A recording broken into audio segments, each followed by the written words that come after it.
Hello, good afternoon, good evening, ladies and gentlemen. Thank you very much for joining us today, again with a very interesting topic, which is again, the aftermath of COVID-19, how to mitigate the threat that is going to be at the workplace waiting for us.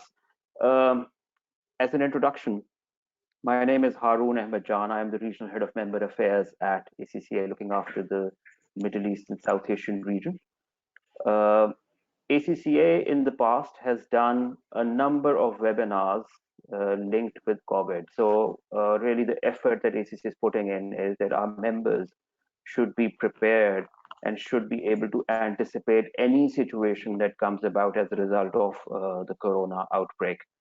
Um, we have discussed how the next generation may react to COVID, how accountants should continue to add value to businesses, what could be the role of professional accountants, in this situation, in this economic crisis that awaits us when we go back to our workplaces.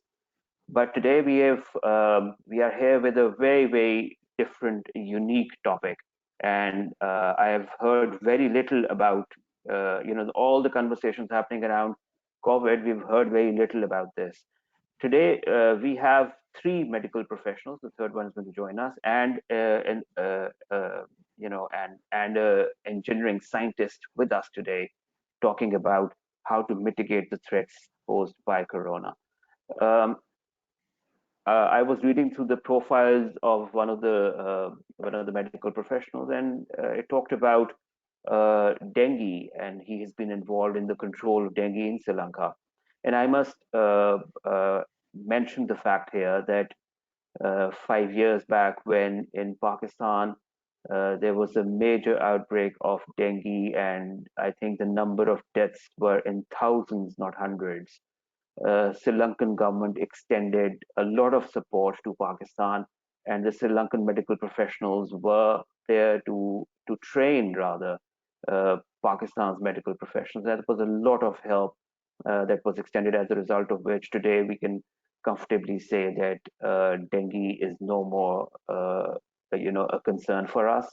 Uh, I think every household knows how to address or how to control the root cause of the disease. So thank you very much to the Sri Lankan government, to the Sri Lankan medical professionals, who for helping us Pakistanis in time of need. So I'll begin with brief introductions. Today we have with us Dr. Changa. He's a doctor of medicine specializing in infectious diseases, internal medicine, and tropical medicine. He obtained his American Board of International Medicine certification and was inducted as a fellow in the Academy of Medicine, Singapore. Dr. Changa's professional career has spanned many countries. He has collaborated with the World Health Organization, the US Center of Disease Control and Prevention, and the European Center of Disease Prevention and Control, and Singapore Communicable Disease Center. Uh, he has a number of researches published as well, and he has served in advisory capacities in various governments and is considered a global expert in dengue fever. Thank you very much, Dr. Changa, and welcome to this webinar. Uh, Let me go on with introductions. The next medical professional with us in the call is Dr. Asini, and I'm sorry, if my apologies if I have not, pronounced the name appropriately. Dr. Asini is an MBBS qualified doctor of medicine with experience in the National Health Services in the UK. She holds a master's degree in public health from the University of Louisville, Kentucky, with focus on occupational health and safety. She's a member of the International Commission of Occupational Health. Uh, the next individual who is with us today is Dr. Chandika. Dr. Chandika is an engineering scientist, and so interesting to have an engineer in the conversation as well. He has expertise in health engineering, Okay, interesting. Once again, a unique field, supply chain and lean manufacturing. So, welcome, Dr. Chandika. And last but not the least, Ted Northrop, Dr. Ted Northrop will be joining us from America in a bit. It's very early in the US, and we should have him in the call as well in a little bit. So, with that, and with no further ado, I will hand over the discussion to Dr. Changa and his team of professionals. So, over to you. Thank you, Mr. Haru. I hope everyone can hear us well enough. Thank you for that introduction, and yes, with the dengue, we saw, with these challenges and hurdles that we had to overcome, there was also a coming together. In this case, of course, of two great cricketing nations. So I think we are. If the roles were reversed, I'm sure Pakistan would have been here in a heartbeat as well to help us out. Um, and so it's a real honor and pleasure for all of us to be here. I'm speaking on behalf of all of the panelists. And you mentioned something that was quite unique, correctly so, the presence of an engineering front in our group. And this was initially highlighted in one of Atul Gawande's books. He wrote the Checklist Manifesto, right? So Atul Gawande is a world famous neurosurgeon based out of Boston. He's a neuroendocrinology surgeon, and he has been tasked with a lot of surgical protocols from the World Health Organization. One of the things he did was, this is someone who's been operating in a surgical theater at an extremely high level for decades. And he had once asked an engineer from Boeing to step into the theater with him just to observe the way he operates. And it's a strange request coming from someone who is easily the best in the world in his own field. And the book describes how the engineer was rather upset, very early on in the surgery, and afterwards had asked Dr. Gawande, well, you started the whole surgery, but you never briefed your team on exactly what you were going to do, what you're going to expect, and what complications might happen, and how you're going to take care of those complications. So it was an eye-opening moment for this eminent surgeon that probably engineers have more of a system sense and sometimes common sense that we doctors don't have. So, so that's why we really welcome Chandika as a part of our core team, and the value he brings to COVID, I hope will open your eyes as well, to look beyond the confinements, if I can use that word, of the medical profession, and realize and appreciate that an issue such as COVID, just as it knows no bounds, so should our expertise. We should collaborate with economists, with engineers, with, as you said, how can accountants play a key role in this. So we are very proud of the fact that our team is not, if I can use the word, limited to medical experts. And so who we are cross-disciplinary experts. We've all spent at least 2 decades overseas during, pursuing our various careers. And it so happened that our friendships and relationships go back about 30 years. So when we finally came together, with the question being asked, how can we get the economy breathing again? How can we resuscitate the economy? Because there were enough and more people taking care of the medical side of COVID. And we are concurrently an advisory team to the medical aspects of COVID as well, in parallel to what we are doing. And so the question was, we need the economy to breathe again. People are losing their livelihoods.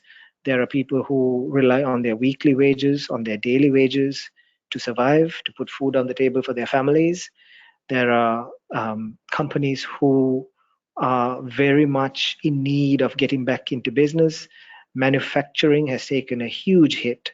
And what this tiny virus of 0.3 microns has done is got the global economy on its knees. And if as was alluded to before, it's fair to say that dengue, depending on the season, can cause more medical havoc than COVID, perhaps. There are other viruses. If we remember SARS, when SARS was on for 8 months, the death rate from SARS was higher than it was in COVID. And then the Middle East respiratory virus, right, another coronavirus, killed up to 1 in 3 people who was infected. So in terms of death rates, as we all know, the SARS coronavirus 2 is not up there, but not nowhere in recent memory has a pandemic done so much damage to the economy. I think the last time we saw this was actually right after the First World War. So with this in mind, we came together and formed ourselves. We positioned ourselves in a way that our expertise was successfully used to get industries back up and running under two conditions. The first condition was to get it back up and running as swiftly as possible, as quickly as possible. And the second was to do so as safely as possible.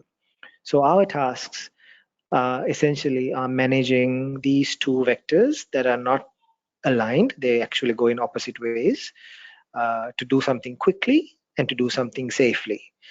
So that's where we offer our expertise to industries from healthcare to manufacturing to agri-pharma to educational institutions to warehouses to laboratories to all, all sorts of industries.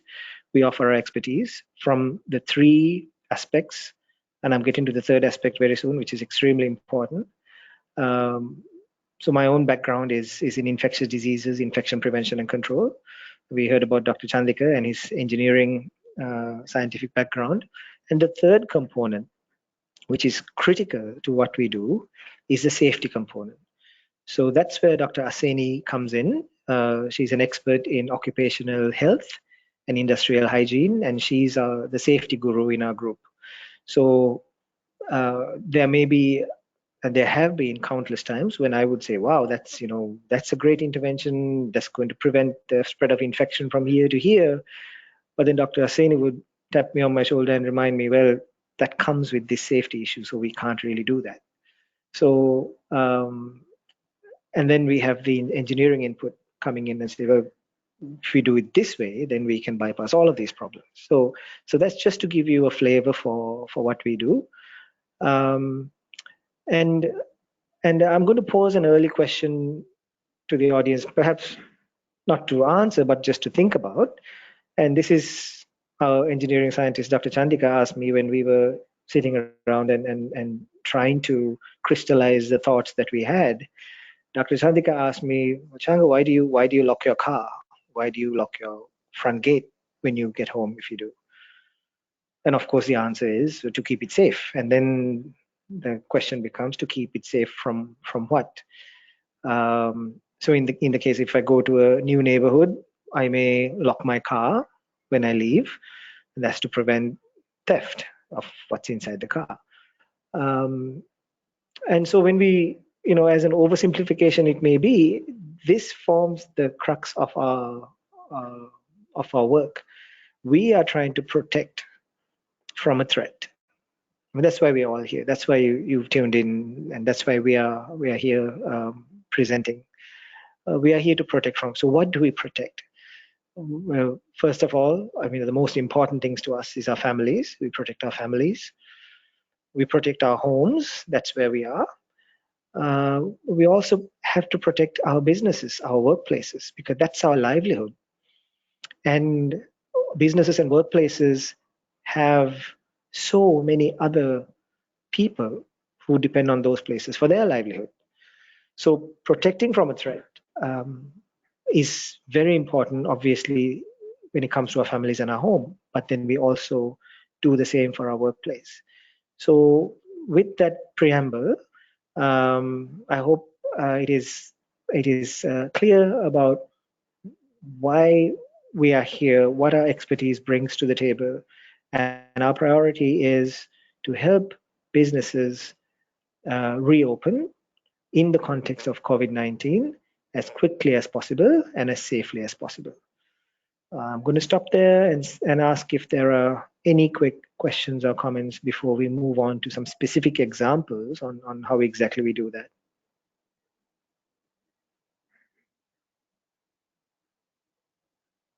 Okay, so any quick questions from the audience? You can type them in the questions dialog box, or if anybody wants to verbally put in a question, you can raise your hand. So I'm just going to enable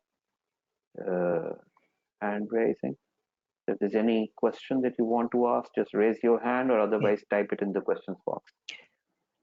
Typing will be preferred, if at all possible, so that Mr. Harun can kindly help moderate that. We've done quite a few of these webinars, and Okay. at the end, we will certainly provide time for open questions with voice. But I think as we go along, if there are questions, it's best to send it typed in so that Mr. Harun can then weed out Okay. the duplicate questions. Yeah. Yeah. Deepani has raised a hand, so I would request if you could put your question in the questions dialog box. In the meanwhile, we have a question from Syed Fasi Hashmi. He's saying, how can we minimize the risk? Number one, and number two, secondly, how long will it take for this virus to come to an end? Isn't fully under control. Okay, so I'll answer the second question first. How long will this virus take to end? I'm going to do a very simple math exercise with you. If I have COVID virus today, and let's say on the conservative side, I give it to 2 other people. Now the actual number is I can give it to 2.5, close to 3, but since there are no half people, for argument's sake, let me say that I give it to 2 other people. And then those 2 people give it to 2 more people each. Right? So now we have 4, and then those 4 will give it to 2 more people each, and that's 8. And how long between each of these cycles, if you will, if I get COVID today, it may take me about 5 days to develop symptoms, and I can start spreading it about 1 day, some say even 2 days, before I get symptoms. So let's say we have a 4-day gap, 5 minus 1, between these cycles. So it'll surprise us to realize that 2 to the power 20 is over 1 million, right? So if you do this cycle from say 1 to 2 to 4 to 8 to 16, 32, and so on, if you do it 20 times, you're going to cross the 1 million mark. And 20 cycles, 4 days per cycle, we are at 80 days. So I just want to use this simple example to show you that unmitigated, if you leave COVID to its devices, one person can give it to 1 million other people in less than 3 months. So that's our starting point. So everything else we do, whether it's hand hygiene, social distancing, lockdowns, curfews, wherever we have those, staggered entry to work, all of those interventions will alter this, hopefully in a positive manner. So instead of infecting 1 million people in under 3 months, that number can be brought down significantly, and that time can be increased significantly. So this is a fancy way of me telling you that we have no idea, okay? Because all it takes is for the virus to reach a population that hasn't seen the virus before, and it can spread unmitigated, according to that rate that I just described. So epidemiologically, what has to happen is that 70% of the world's population will have to be infected and immune. And when that will happen, we are not entirely sure. Now, there are island nations that have a unique opportunity to have better outcomes. Sri Lanka is an island nation, but we have close to 22 million people here. So early on, our measures were quite successful, but only time will tell whether that success will hold or not. So that's. I'm sorry, I don't have a much more concrete answer for your second question. and the first question, how do we mitigate this, is all about why we are here today. So that question will be answered with each point. I'm going to go on. Mr. Harun, if there are any related questions that pop up in your chat box, just stop me, but I'll keep going. Um, One thing that we are going to start at home, even though this is a discussion about workplace and how to reopen. I'm going to ask Dr. Aseni to help us understand one of the first and foremost principles of protecting our homes from COVID, because just like most things, just like most good habits, it should start at home before we talk about the workplace or the community at large. So, Dr. Aseni, if you can tell us, what would you do if you were uh, going to work and coming back home? What would you do when you're about to reach your home to keep? It could be your elderly parents, it could be your children, it could be other family members who are living with you. What are some of the things that you would do to keep them safe?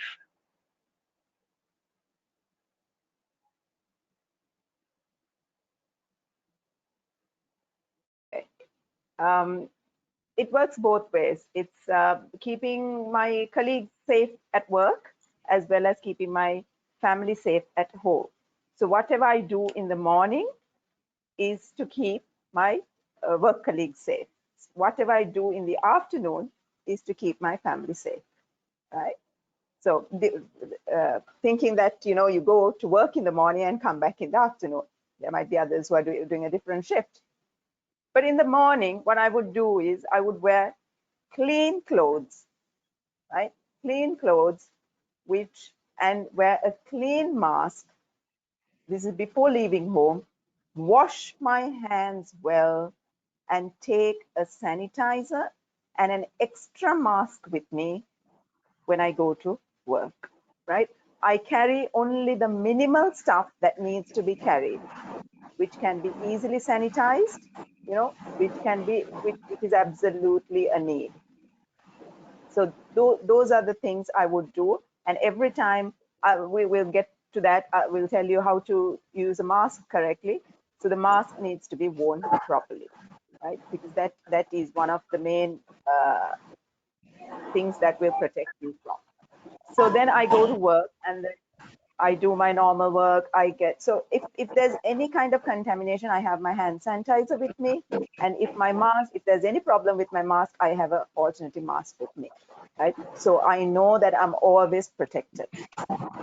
Then when I leave work, of course, before leaving work, I would wash my hands, right? I stress on that wash. Sanitizer is used when hand washing is not available, right?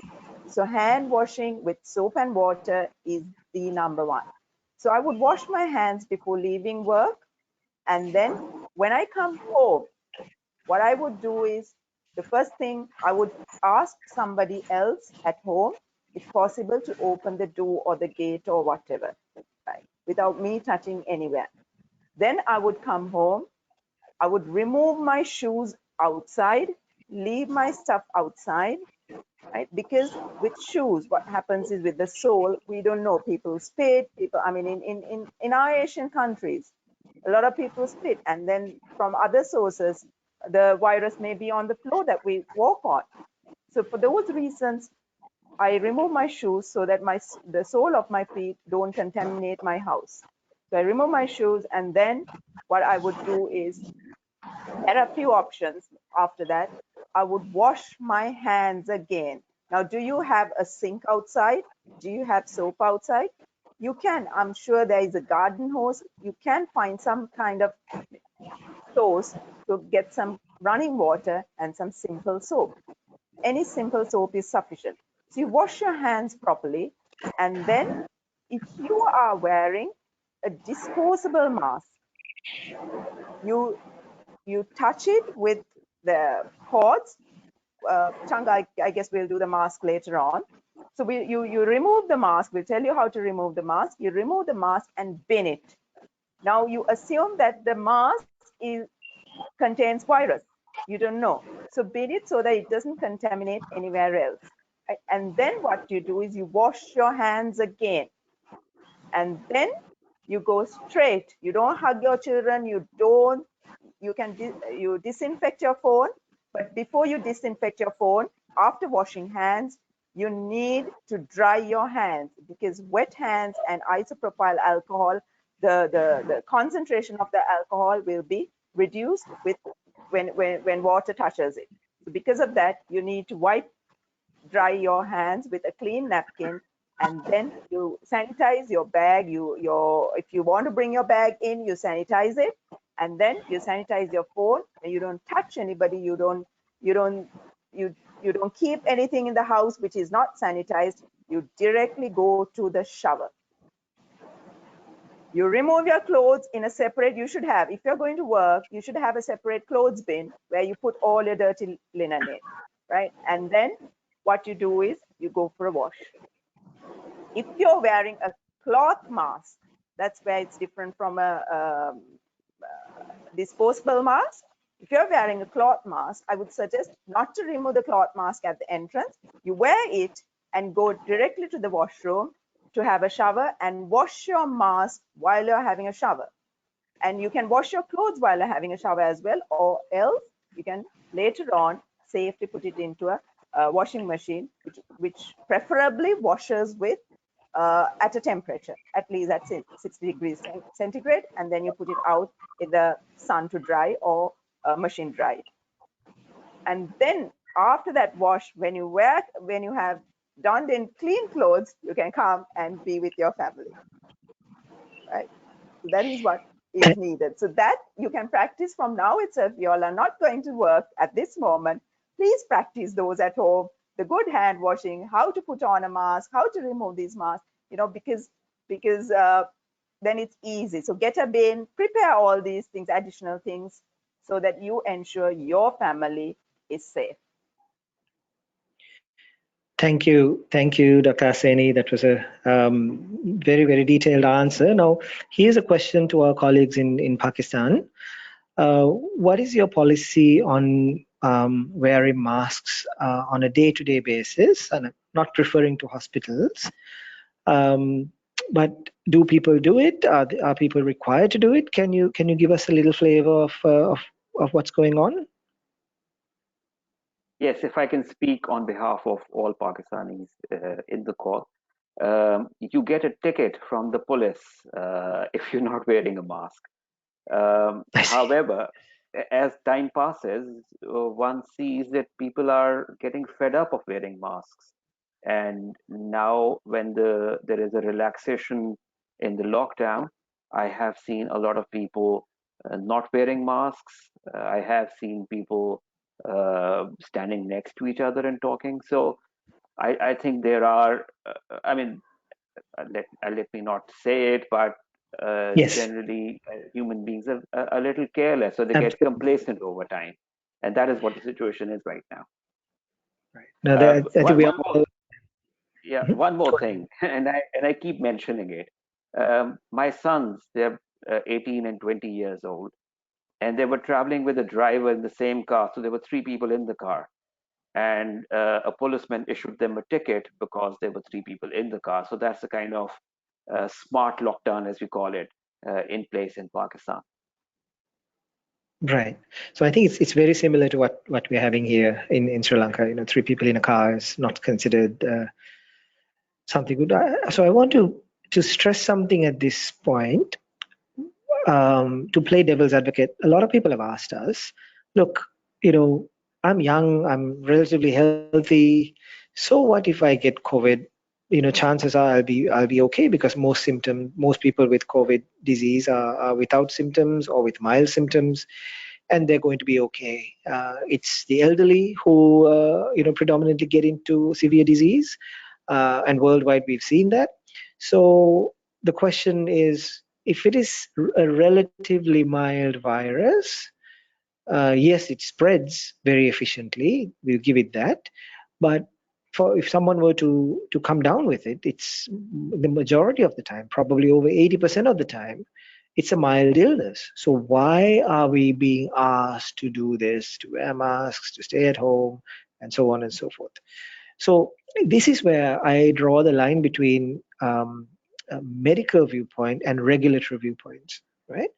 So absolutely right.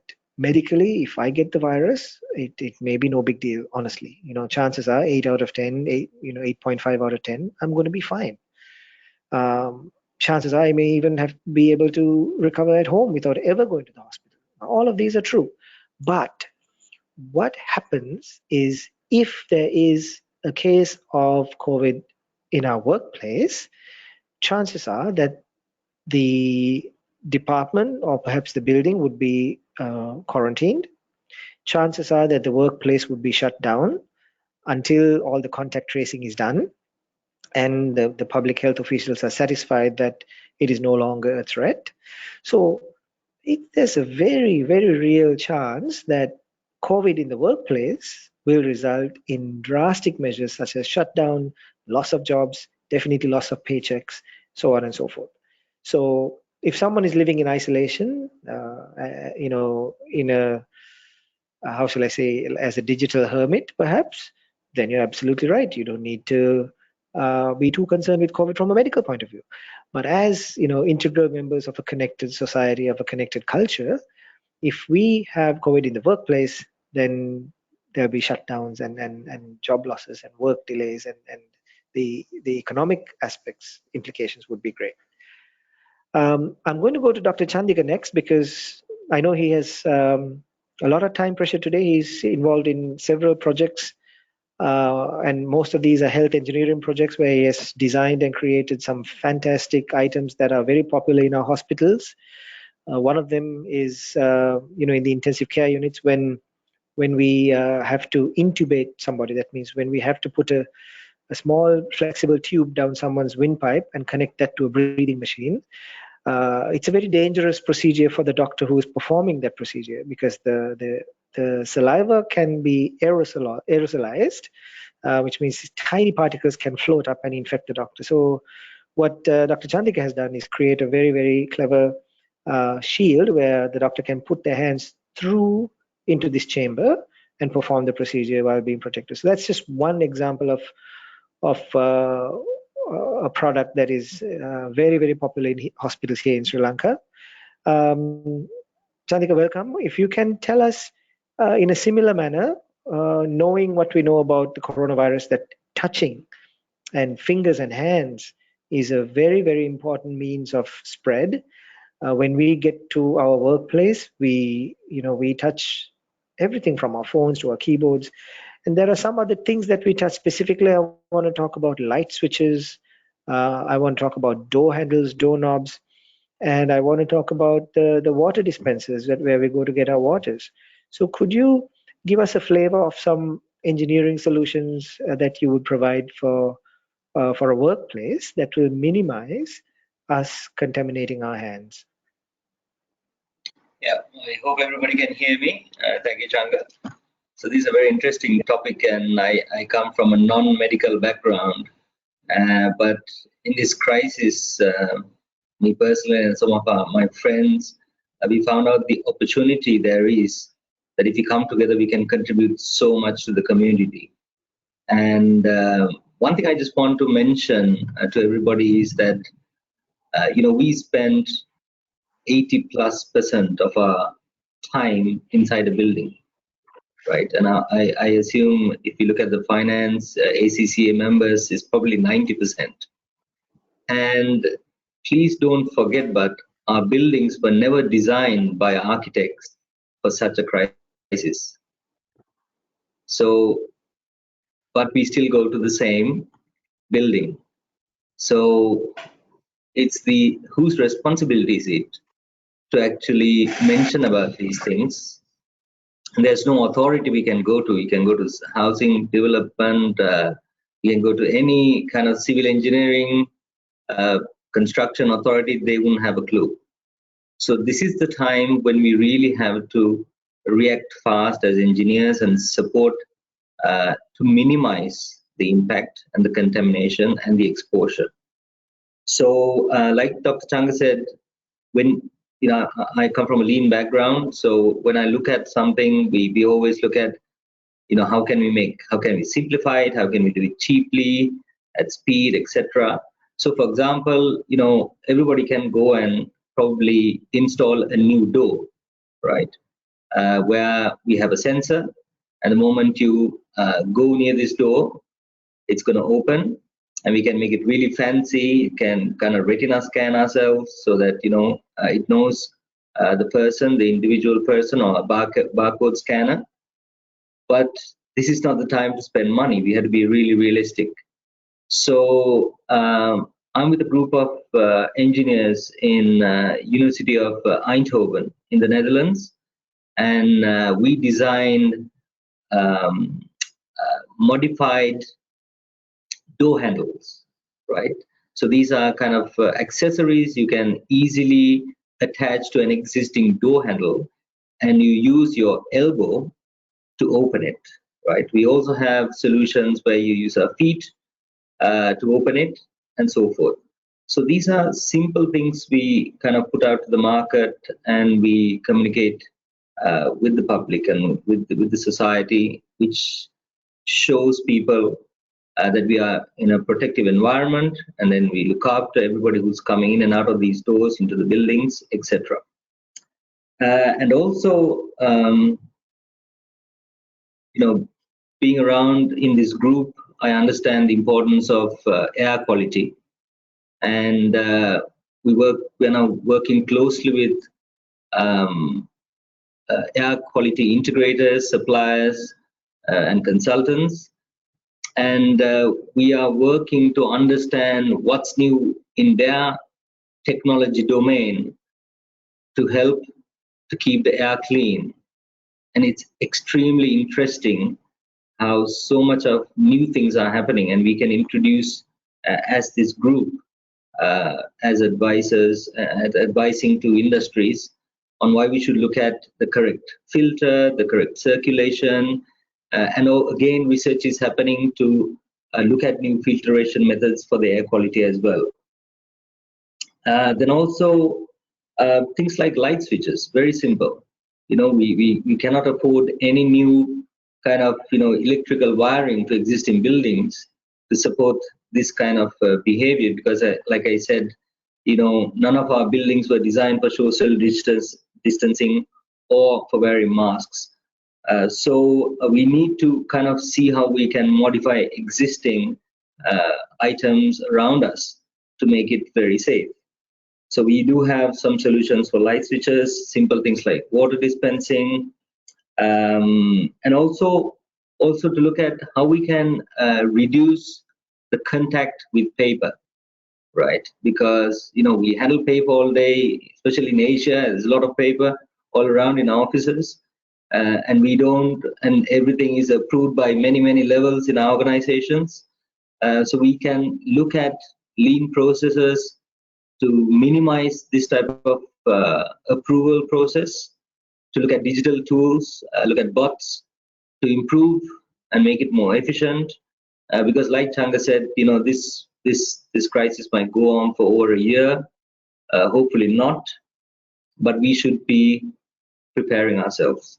So I'm just giving a glimpse of some of these kind of engineering solutions we can easily bring to the table. Thank you. Thank you, Chandrika. I mean, there are some. I just want to touch on a couple of things that you said. It kind of mind-boggling that to realize that we may spend 90% of our time in an environment that was not designed for this threat. So I mean, I was just thinking about that when you were speaking. That underscores what a precarious position we are in, 90% of the time. We've all seen very simple engineering solutions like the foot pedal for sinks, for wash basins. So when we don't have to use our hands to turn the faucets on and off, and the foot pedal actually saves water. It even saves more water than the electric sensor, because the sensor will have the water running continuously, but the foot pedal, we can actually take our foot off of it while we soap our hands. One of the things that Chandika and his group in the Netherlands are doing is the door handles that he was talking about. You could actually download the the materials and print it off your own 3D printer if you have one. So you could pay for it, you could print your own door handle, and then you can assemble it in your workplace. So this is the kind of, so you don't even have to go to a shop to buy the accessories. You can 3D print it yourself. And of course, we are very cognizant of the fact that every workplace doesn't come with a 3D printer. So we're looking at other means of making these products that are so simple, making them more accessible. Thank you, Chandika, for that. For those points that are really, really eye-opening. Dr. Asini, I want to get back to you. You touched on how we leave home and how we come back home. So there's an integral connection between leaving home and arriving at work, and that's transport. So we may take public transport, we may take our private transport, and the private transport may be in a car, it may be on a motorbike. There may be a staff vehicle that picks people up. So if you can start off, and I'll jump in as well, but if you can start off with some aspects of transport, because if we're talking about getting our businesses up and running, if we're talking about reopening businesses, transport is a crucial component of that. So could you give us some enlightenment there?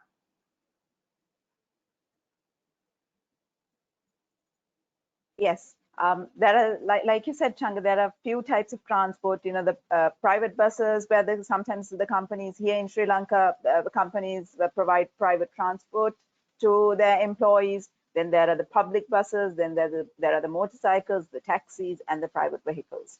So if I speak about the public buses, you have absolutely no control. You don't know whether they're being cleaned, and it's at somebody else's, somebody else you're dependent on somebody else to do that. So if you're traveling if any employee is traveling in a public bus, then like I said, the mask and the hand sanitizer is a must, right?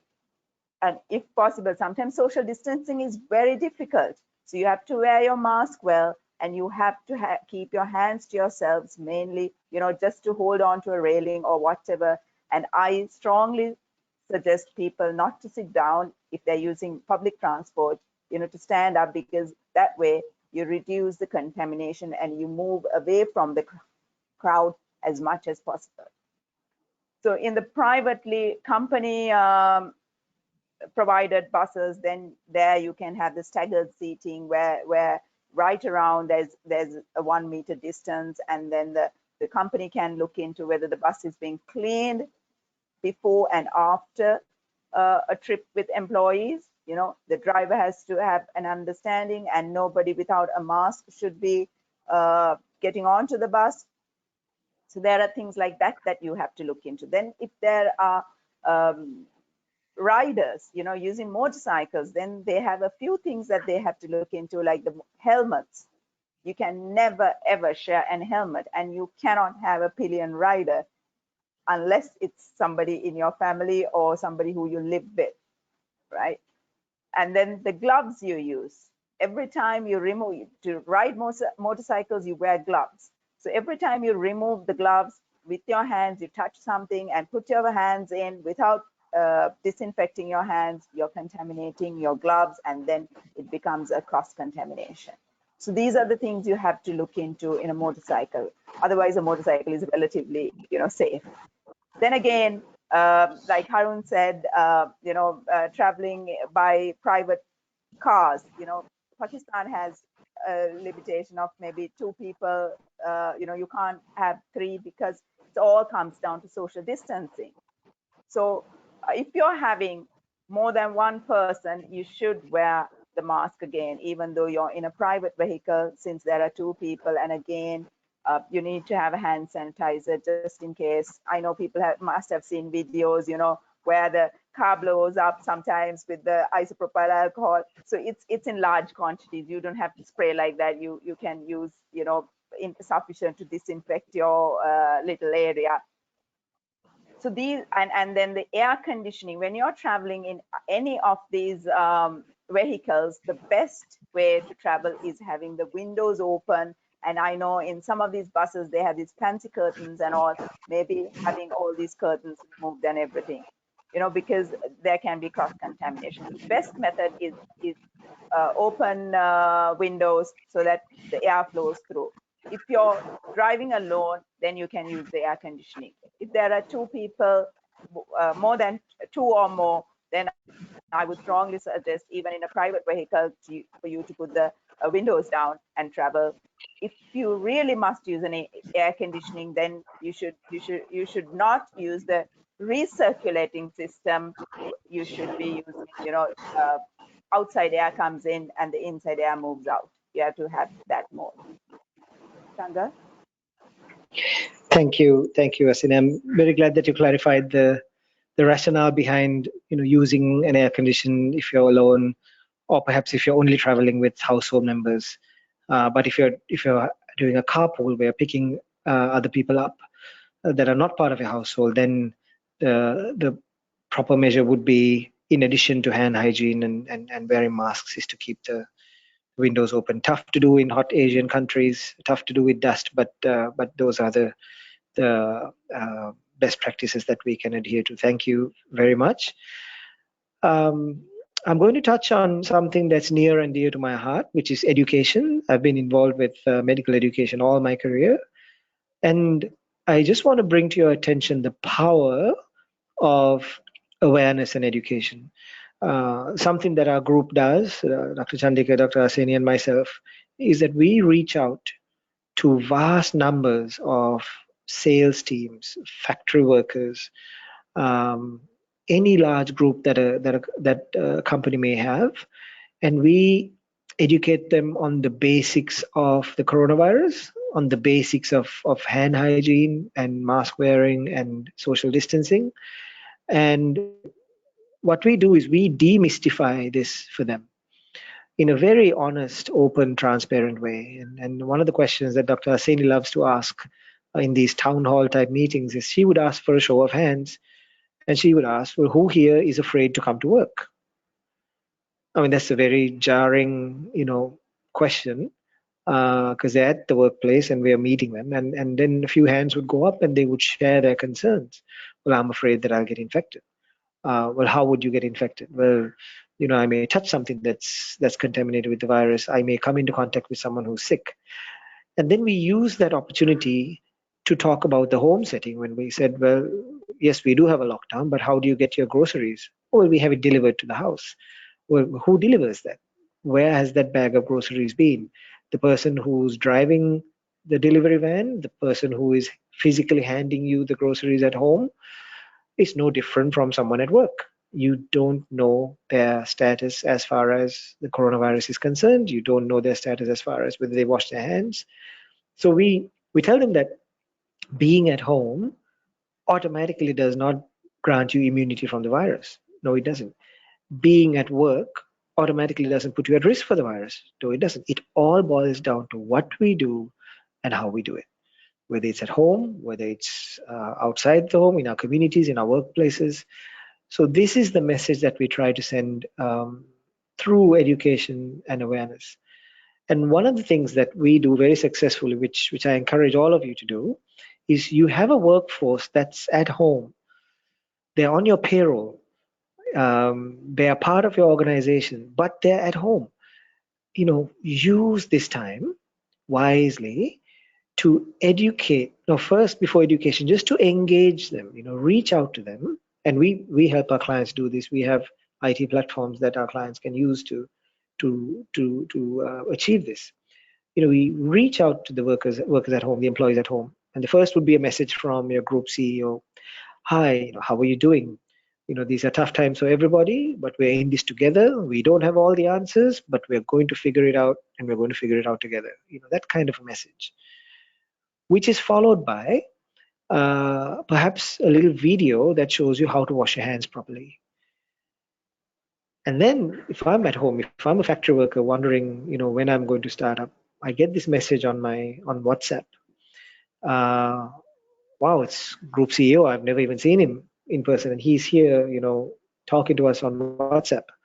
And wow, this is a video that, I didn't know you had to wash the back of your hands. Oh, in between the fingers, I always forget that step. And, why do I have to wash my thumb so much? And so you really learn how to wash hands. And then the next thing is you have a little 2 questions, multiple choice questions, which it's impossible to fail. I mean, even if you click the wrong answer, it'll tell you why it's wrong and it'll prompt you to the right answer.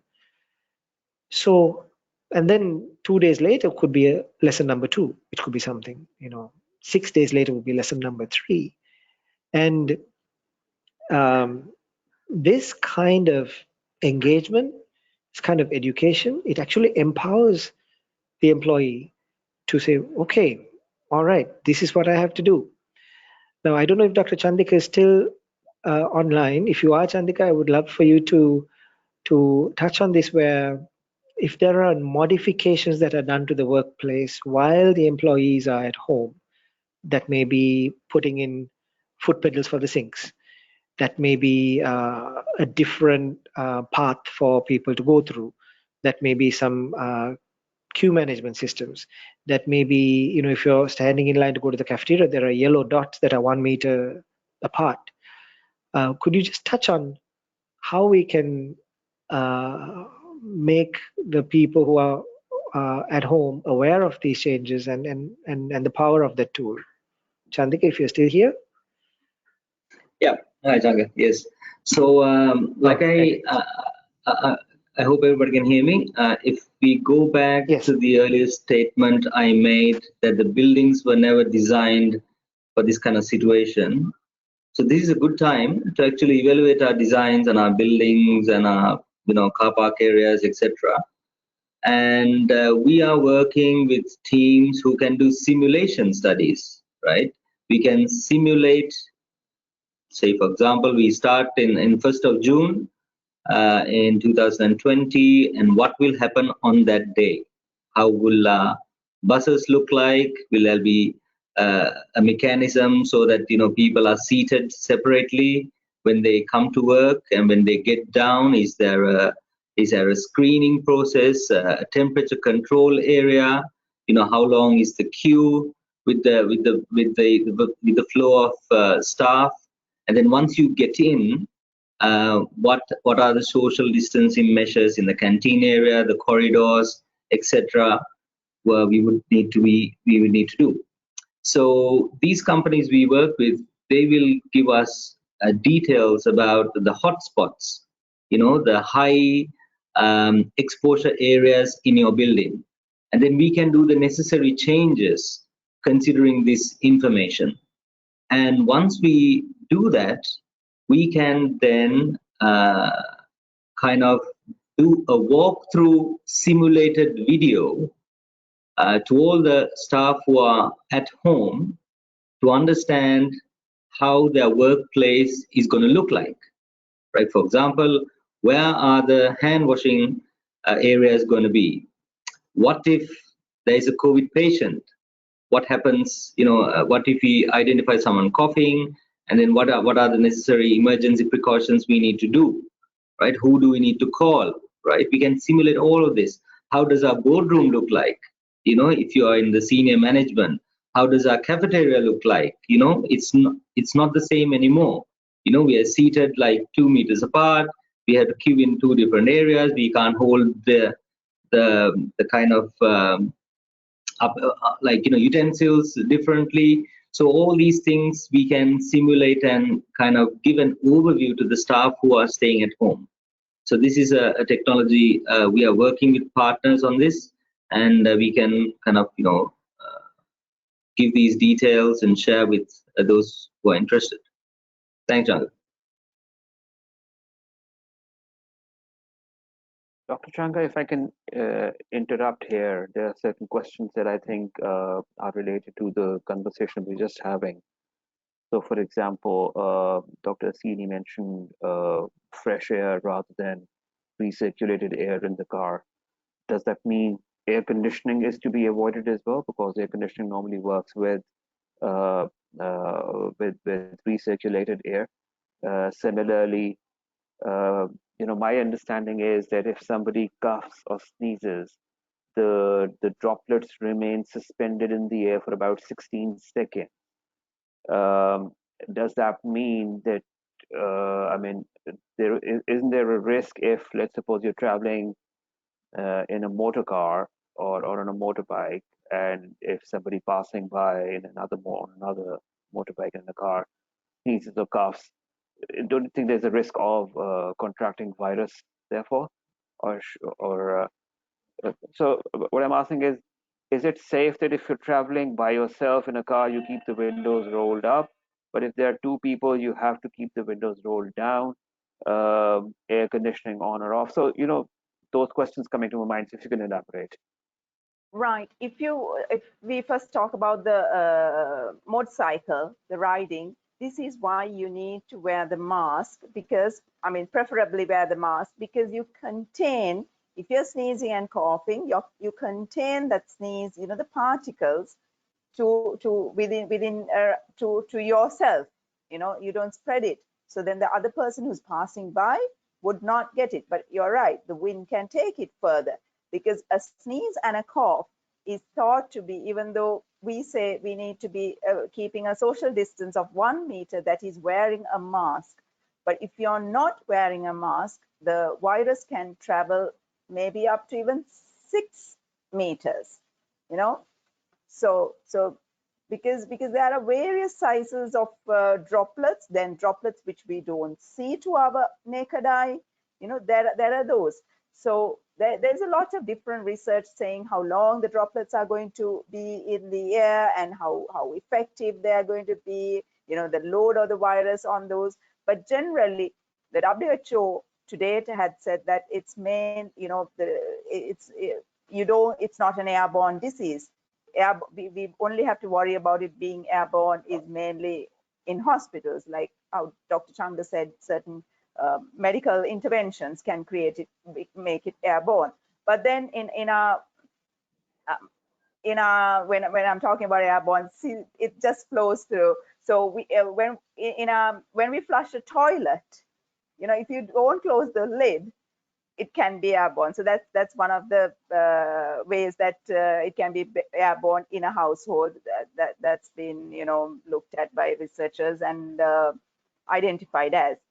But coming back to the transport, yes, the air conditioners can, if you're, especially in a car, when you're traveling in the front, if you cough or sneeze, the droplets may get into the air conditioning system. And if it is a recirculating air, of course, you're breathing the virus, you're getting sufficient load for you to fall ill, because it's just circulating within the system, which is why it's always good to put your shutters down if it is more than one person.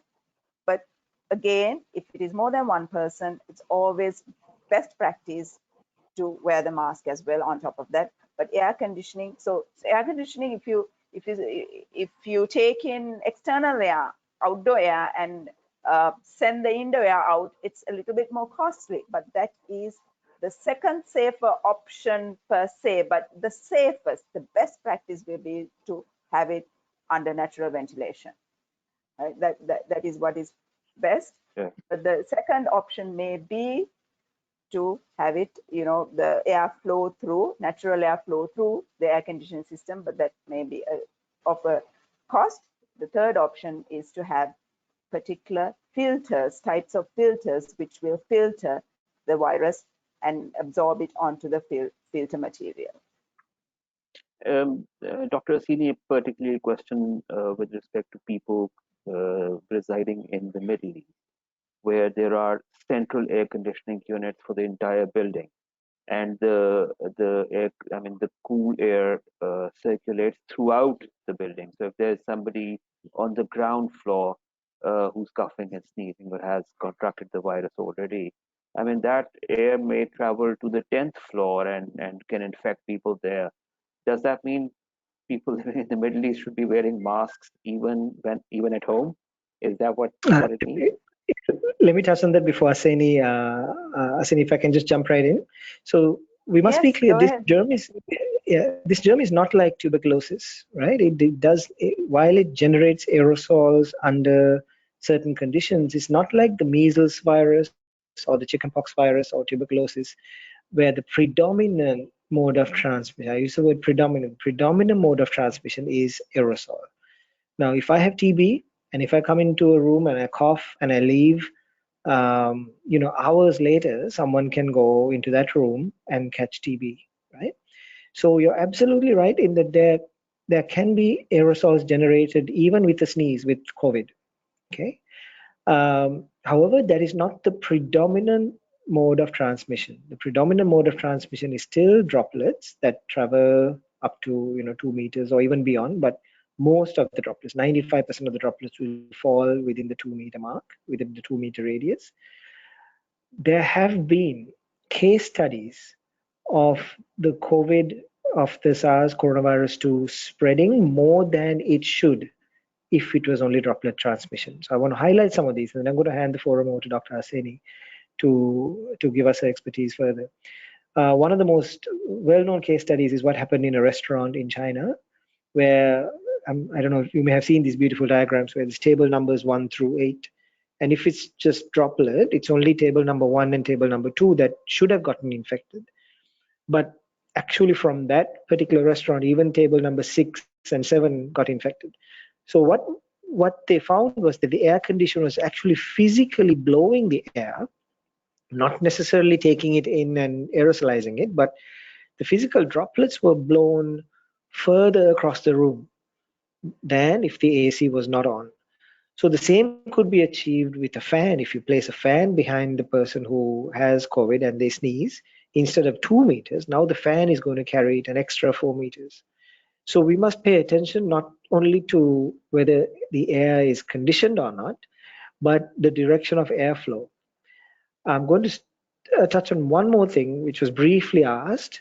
What about outdoors? What if you keep your windows down? So one of the best protections we have against the coronavirus, and it ties into what Dr. Chandika said, is to get outside, to get outdoors into the open air, because we know that this virus concentrates in restricted spaces like rooms and buildings.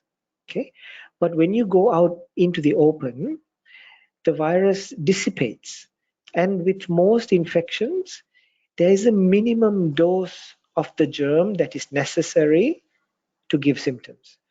And for each germ, it's different. Now, with the cholera bacteria, you need a lot to make someone symptomatic. But with Shigella food poisoning, you just need about 10 bacteria, right?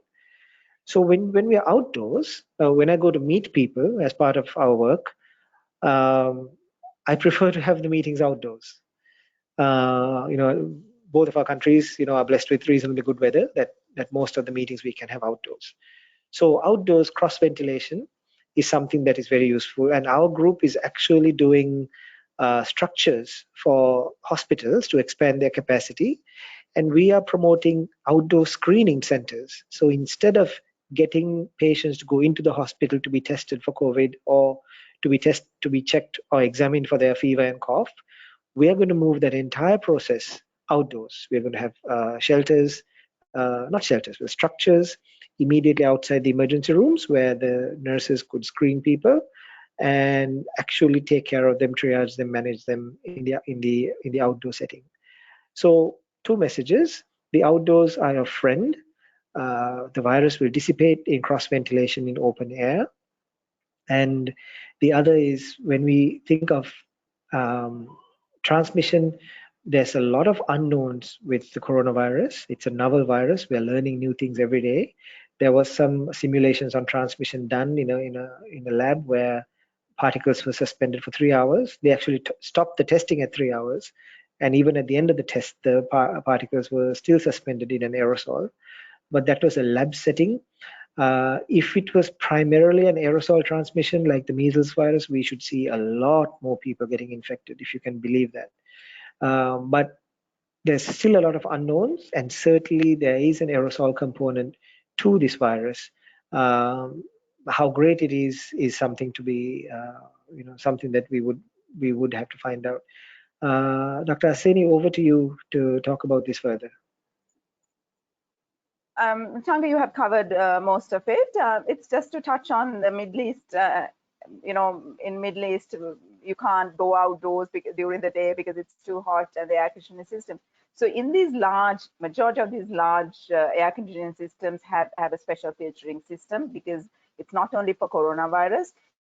For many other minute particle viruses, or even for certain chemicals which one may be using in their apartment, and you contaminating everybody else. So majority of these places have the filtration system which can filter these minute particles. So in general terms, so you can always check with your provider whether your air conditioning system is safe. Thank you. Another question which has been asked a number of times, and that is about, the relation between the virus and the temperatures. So in countries where the temperatures are high, it is noted that the virus is not as active. Is that a safe assumption? Is that, or is it completely incorrect? What is your opinion? Yeah, let me take that. So there are many factors that affect the virus. Humidity, it doesn't like high humidity. Temperature, it does not like high temperature.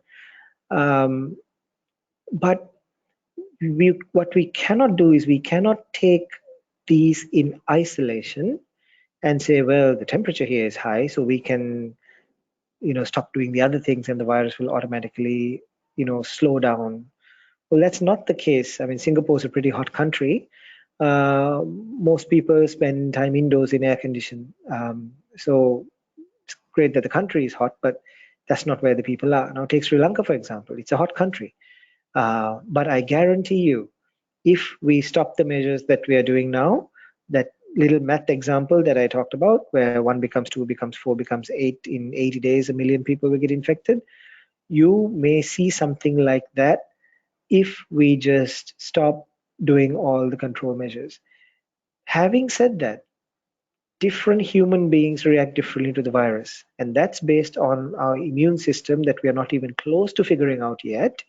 Why, if 2 people get the virus, one may end up in a hospital and the other may not even know that they're ill. So that goes to the subtle nuances between our immune systems, where people react very differently to the virus. So where temperature becomes more useful, I would say, is in the context of cooking.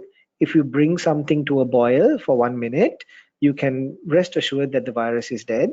As Dr. Aseni mentioned earlier, 60 degrees centigrade, if you have that for half an hour, if you're doing laundry, or 70 degrees centigrade for 5 minutes, these are known measures, at least in laboratory settings, to kill the virus. So if you boil something or you cook something, and what we call, bringing something to a dancing boil where it's really bubbling for a minute, then that's useful. If you use heat as a form of disinfection in restaurants for plates, for cutlery and crockery, if you use hot boiling water and a steamer, well, then that's useful. But just to rely on the ambient temperature going up to 32 degrees as the sole means of protection against the virus would not be advocated. Asini, anything to add? Chandika, anything to add? Hi, Changa. I also want to mention on the earlier topic of air conditioning, it's very important that we have a low pressure room, right? Because a low pressure, it's kind of like a vacuum, because then all the particles will be sucked out of the room.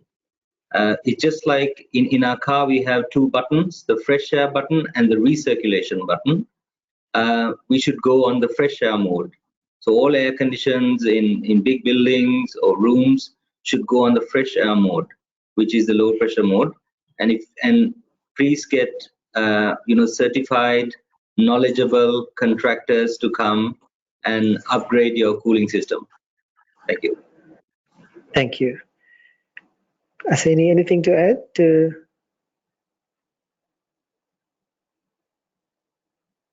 Oh, that. Hello. Hello. Let me ask this. You've completed, Changa. Nothing to add. Yeah, just one more question. So, if you left your shoes or your clothes out in the sun for disinfection, let's suppose before coming in, you leave your shoes out, or you change your clothes and you hang them out in the sun. How long do you need to leave them out before you can put them on again? Or is a simple sanitizer like Lysol or Dettol enough to kill the virus? I mean, not consuming it, spraying it. Yes. Now, Thank you for that.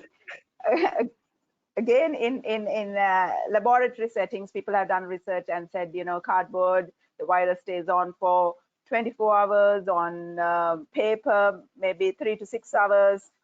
Then on, the mask, the outer layer of the mask, it can stay on for 7 days. The inner layer of the mask, it can stay up for 4 days. So the plastics, the glass, so they can vary from 3 to 4 days. Even the leather, it can 2 to 3 days. It can the virus can stay. So it's good to sanitize it. But you asked about Lysol or Dettol. It all depends on the concentration.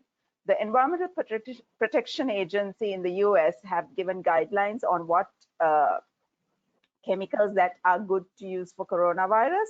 So you have to use it according to that concentration for it to be effective against the virus. You just, we have seen people just spraying Dettol into the air. Right? That's not going to do anything. And when inquired what was the concentration, they just said, okay, we mix half and half. Half and half of what? So you need to be a little bit more aware of the concentration, the dose, the type of chemical that you disinfect with. So if you don't do those things, if you just leave your shoes, without taking it in, if you leave them out and the next day if you wear them again, so that's fine, because you're not contaminating your household, the rest of the area. So you're just leaving them as it is and then moving them out again, so then you don't have to disinfect. But when people are entering office, you may have to disinfect to keep the office area clean. And there was a question about sunlight. I think sunlight is a very good natural disinfectant. We've been recommending, our grandmothers have been recommending sunlight disinfection for our mattresses, for our pillows for centuries. And that's, or whatever we use for our bedding or clothing going back, multiple generations, that's for a reason. As to how long it would keep in the sun, we would at this stage say keep it in the sun as long as possible until it's bone dry, what we call bone dry, and really, crispy hot, because we can't really quantify the amount of sunlight that falls on a fabric.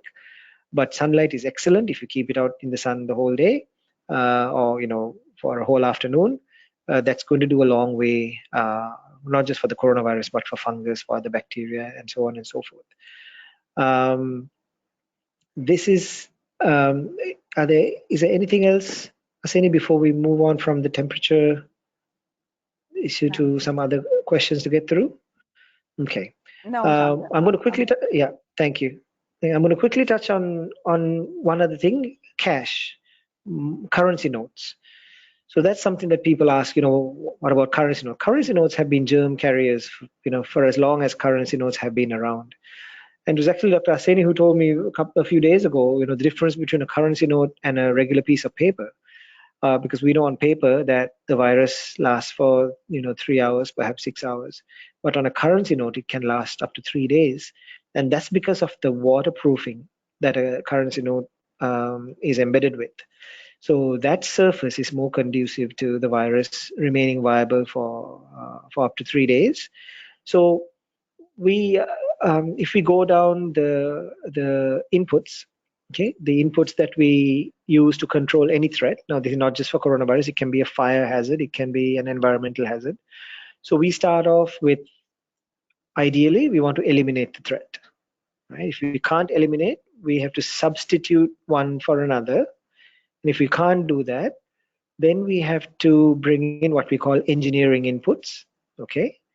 And if we can't do any engineering inputs, we have to do administrative inputs and workplace changes, which is, maybe different shifts, segregation, social distancing, etc. And the last step is PPE, or personal protective equipment.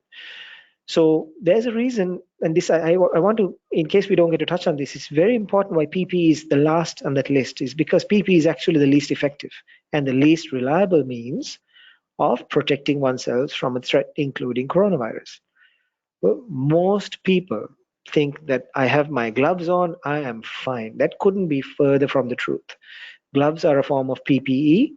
A mask is a PPE, but these are, when we are reaching for PPE, we've reached the last link, the weakest link of our defense chain. So if we apply the concept of cash or paper currency, and we apply this hierarchy of elimination, substitution, engineering inputs, administrative inputs, and PPE, then we would realize that the best way to eliminate the threat from cash is to eliminate cash. And how we do that is by going cashless. So I ordered something for my children today, and there's an option from that website. Well, if you like to prepay using your credit card, do it now. So that's an example of eliminating the threat altogether.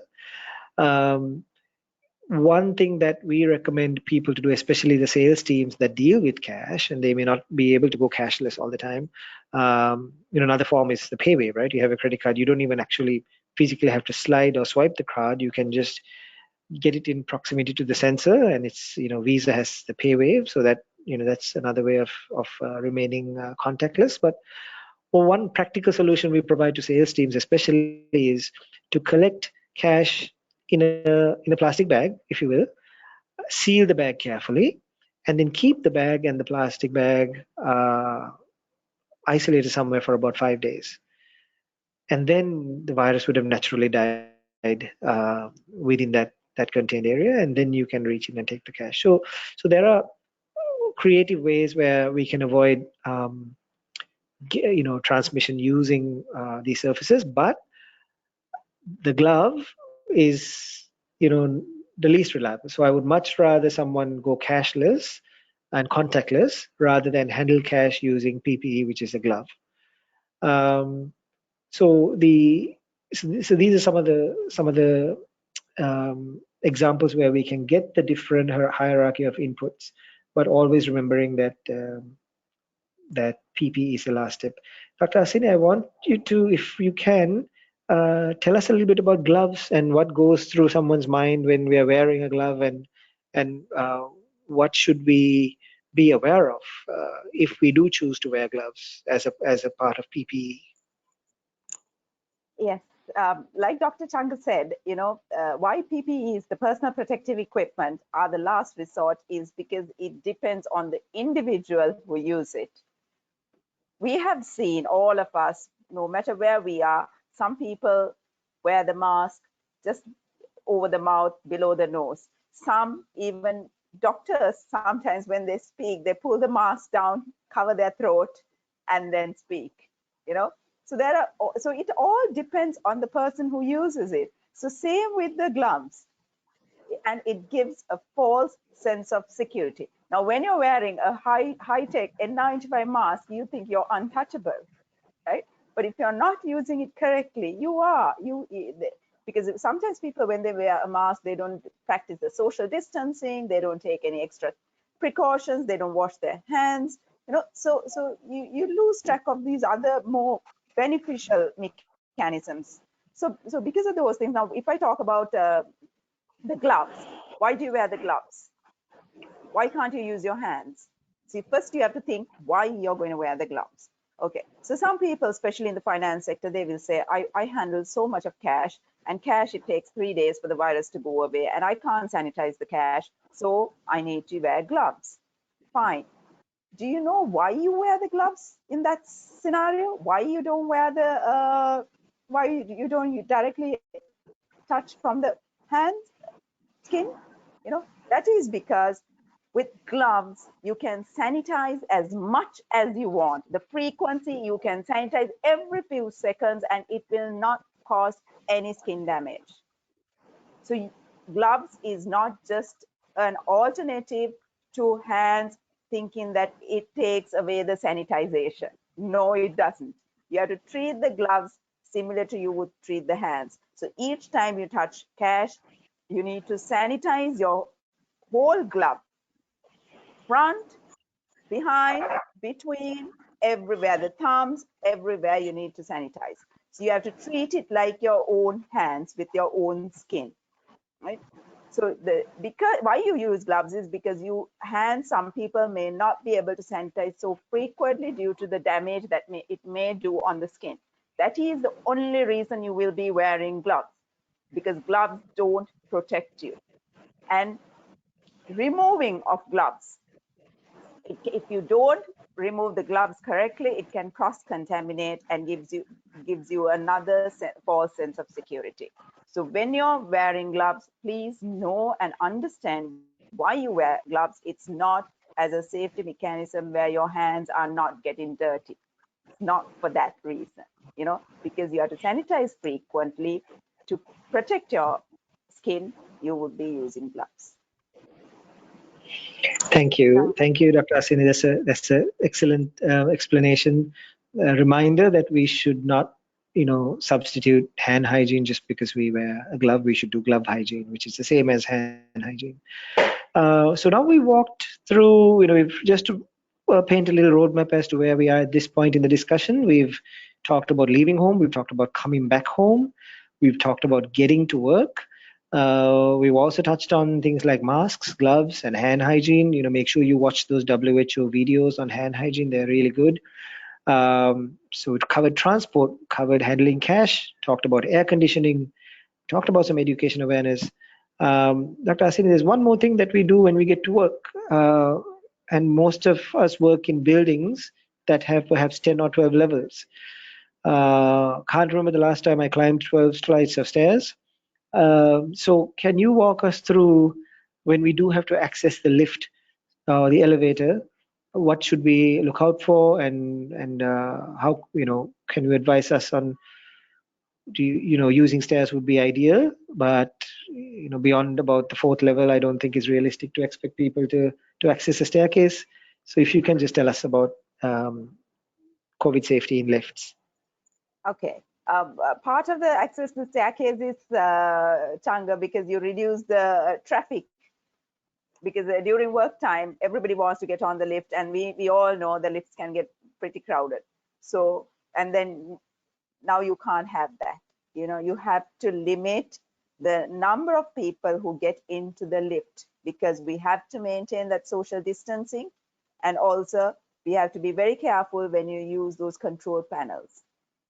So if it is a small lift, only 3 people can get into that lift, where you keep approximately about a meter distance. So they stay in 3 corners of the lift, and the area where the control panel is, you keep it free, because everybody would need to touch that to access their own levels. So you only use 3 ends of the lift, and then how do you stand? You stand towards the wall of the lift, so that you don't contaminate anybody else. You don't look into other people.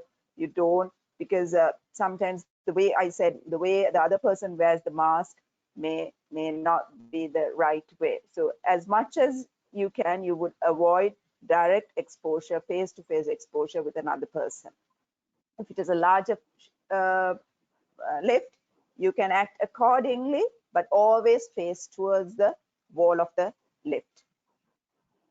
And this is why I said, whenever possible, carry a bottle of sanitizer, because ideally at workplaces, the workplace should have hand sanitizers at every lift, the entry and exit points, because that, not inside the lift, but at the entry and exit points, because that way, as soon as you come out of the lift, you can sanitize your hands. So when you're in the lift, try to keep except for pressing the control panels, try to keep your hands to yourselves, and you can always carry a little sanitizer bottle and sanitize your hands.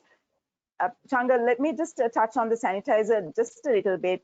There are all these fancy sanitizers that are used today, especially these little bottles, which has, but you have to make sure that it kills the virus. It has sufficient concentration, and it is an appropriate chemical which can kill the coronavirus, and not have all these, other fancy aloe vera and all these other fancy stuff, which may not be of any use. And again, it's giving you a false sense of security, where you think that you're applying hand sanitizer and cleaning your hands, and your hands are actually not clean. Over to you, Chandra. Thank you, Asini. While we're at it, we've talked about taking the lift. We've talked about some workplace practices. Could you just walk us through the cafeteria and dining aspects? And I think that would round up a lot of the workplace things, and then I can use some scenarios and finish up. So if you can just walk us through what we should do when we have our tea breaks, coffee breaks, and our lunch breaks. Okay, because we don't have a lot of time, I'm not going to even touch about the kitchen and the cooking. I'm only going to talk about eating and drinking, you know. So when we come to the canteen, now we are nicely donned in masks, and we come in, and we before we enter, ideally we need to wash our hands, because that is a place where we may touch our food with our fingers, and we may take it into our mouth and put it inside us. So because of those reasons, you really need to wash your hands well. Right? So with soap and water, wash it well. Here, hand sanitizer is not an option. And then when you come in, what do you do now? You're wearing a mask. Can you eat with it? No. Where can you leave it? Can you put it on your throat? Can you put it dangling on your ear? No. And now I just told you we can have the outside the mask up to 7 days, the virus may stay, and inside the mask up to 4 days. So it all depends on where we keep our mask when we don't use it, you know. So when we remove our mask, now hands are washed, but we need to remove our mask now. So when we remove our mask, please hold on from the loops or the strings only. Never touch the mask on the middle piece, right? Because that piece you always have to think is contaminated. So touch from the ends or the loops and remove it. Just you only need 2 fingers. Even if it is string, you only need 2 fingers. And then you keep it. Where do you keep it? Do you keep it on the dining table? Do you keep it? You get a clean tissue, right? A clean tissue, and keep it on the tissue so that the outside surface is touching the tissue. Or what you can do is you can fold the inner layers together of the mask and keep it on the tissue again, right? That is much safer. So when I've actually got a mask here, so let me show you this, right? So when you fold it, you fold it like this. So the inside is together, right? That's how you fold it, and then you can keep it on a piece of tissue. And then when you have touched the mask, you have to go and wash your hands again. I know it may be tedious, but we have to safeguard ourselves, right? And then when you're eating, you have to, because now you're not protected at all. You're out in the open. If anybody sneezes, if the fan, and then the fan may bring it, like in the how Dr. Changa said, in the Chinese restaurant, the fan may carry up to 6 meters the virus. So you really need to sit isolated, maintaining at least 2 meters distance, because you're totally out exposed, and eat and not have these friendly chats, because even talking can emit the spit can go on, and the droplets can go out, right? So it can contaminate. So these are the things you have to be watchful, and when after you finish eating, you have to wear the mask back on and then wash your hands again. Thank you, Asini, and thank you also for reminding us about the ticking clock. So I'm going to speed up and get to 2 other important things real quick. One is the use of disinfection chambers. Right? I'm not sure how prevalent or popular it is in Pakistan, but here we have seen these chambers put outside of workplaces where you have to walk through and get sprayed with disinfectants. The official position of the Ministry of Health here in Sri Lanka is that they are not effective. And the College of Microbiologists have also issued a statement saying that is not something that they can endorse. And actually, Dr. Asini and I and this group, we have published a scientific paper that's been accepted for publication. Hopefully next week it'll be available online, reviewing the concept of disinfection chambers. And in the interest of time, what I can say is that it is not something we can recommend or endorse. There are some very select niche areas where certain chambers may be considered, but we are not going to be able to go to that in great detail. But for the most part, 98% of disinfection chambers that are out there, are safe to say that it's not recommended for use. The second thing that I want to touch on is, what should a workplace do if someone who's already at work develops fever and a cough? And so now you have someone within your department, or your colleague who's sitting, next to you says, "Wow, I feel hot," and they start coughing. So what we suggest, and we walk our clients through this, we handhold them through this process, because this is very, very important. So this is something that you can have drills and test drives and test runs and really get it down pat so that everybody knows what to do. The first thing, of course, is do not panic. Just like in a snake bite, just like in any accident, easy to say, sometimes difficult to do, but that is very, very important, because what you don't want is people getting up and running all over the place, and that's going to be an infection control nightmare. So we remain calm, and what we do is, if the person is already wearing a surgical mask or a face mask, then that's the value in it. But if for some reason this is a person who is not wearing a mask, the first thing would be to get a mask on that person.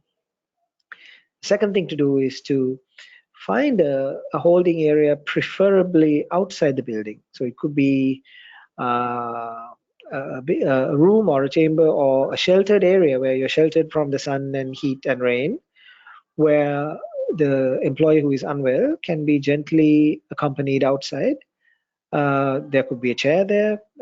You could have a separate kit with water and some extra masks and some other items that may be useful. Ideally, this should be near a restroom, so in case they need to use the toilet, that they can.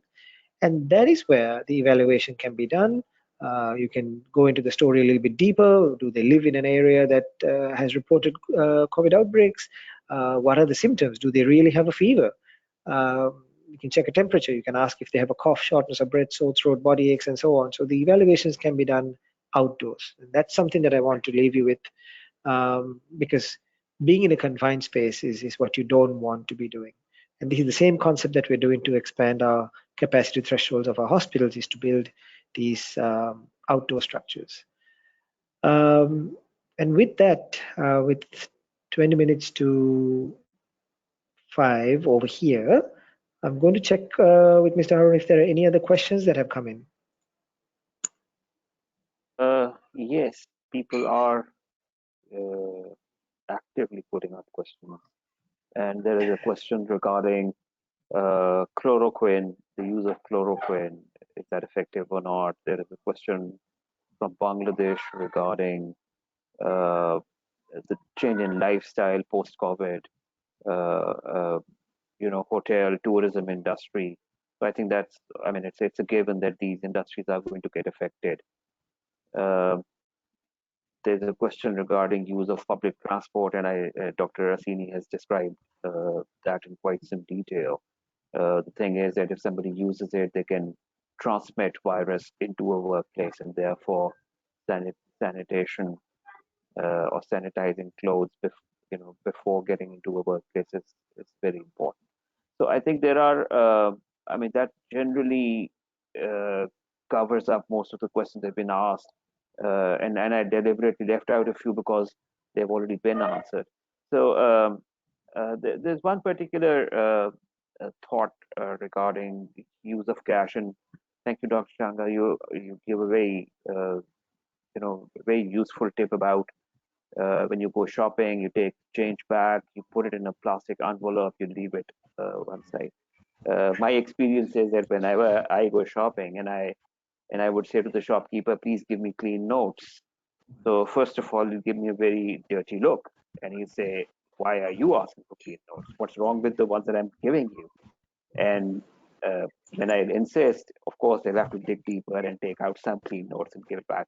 When I come back home, I take them straight to the ironing board and I iron them. I don't know. You can't do that in the workplace, and you can't do that anywhere else. So it's good to put them in a shopping bag and then iron them and then put them back in your wallet rather than putting them in your pocket or anywhere else. So I think good suggestions given. There are more questions coming in. If you want, I can take up a couple of questions from what has been asked. One little comment. I just want you to be careful not to contaminate your ironing board. Of course, yes, yeah.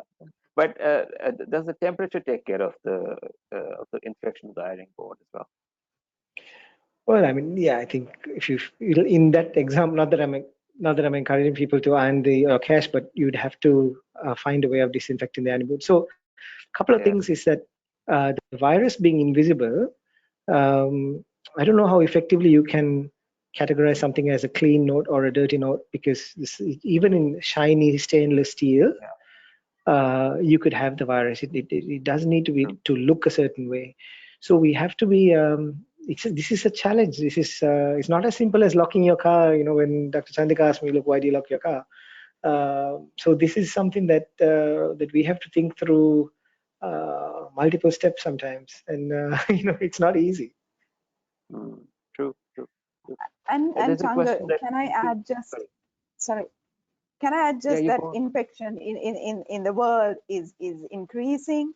So even for the future, for people to have good hygiene practices and good ways of protecting themselves against infection is good. So now is a good wake-up call for everybody to it should be actually a behavioral change that we all encounter with, so that it's there for our lifetime.